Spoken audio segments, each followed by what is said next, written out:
natin yung ating bay leaves. Ito ang ating paminta. Lagay na po natin yung ating bawang, ating sibuyas. Gamit po tayo ng 2 tablespoon ng salt. Maglalagay din po ako ng 1 tablespoon ng sugar. Ngayon naman po, pakukuloyin lang natin ito. Kumukulo na po. Ngayon po, patay na natin para palamigin naman po. Ngayon naman po, linisan ko lang yung ating chicken meat na iba-brine natin.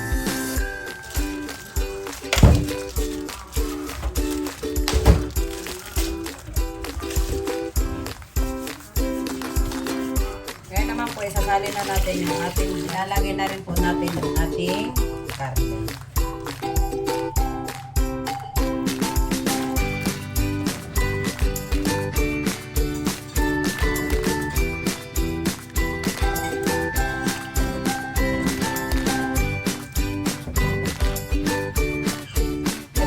Yung ating i-brine na chicken fillet. Ngayon po, sasalain ko lang.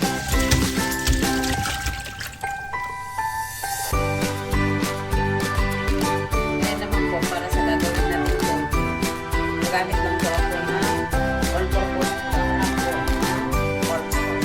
So, gamit din po tayo ng panis. Gamit po tayo ng 1 tablespoon ng garlic powder. Lalagay din po tayo ng crispy. Lalahatin ko na po ito. I-dissolve lang po natin ito sa tubig. So, paglagay ko pa ng tubig, dahan-dahan lang. Hanggang sa makuha natin yung tamang lasot niya. Ngayon naman po, na-dissolve na natin. Ilalagay na natin yung ating chicken.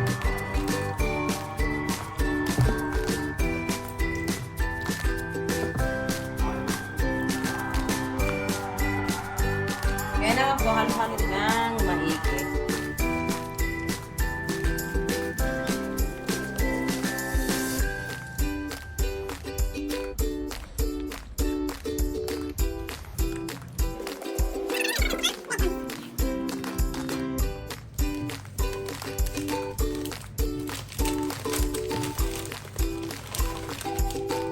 Para sa ating breadcrumbs, ito po yung ating gagamitin.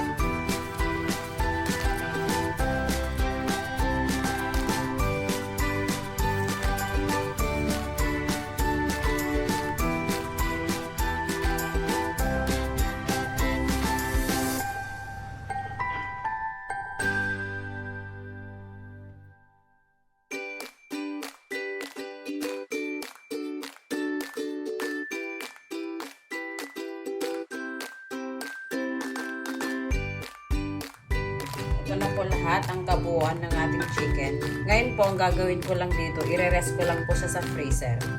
Ngayon ay, ang oras ay 12:22. Mamayang 4 o'clock, ipiprito ko na po ito. Lalagay na po tayo ng mantika.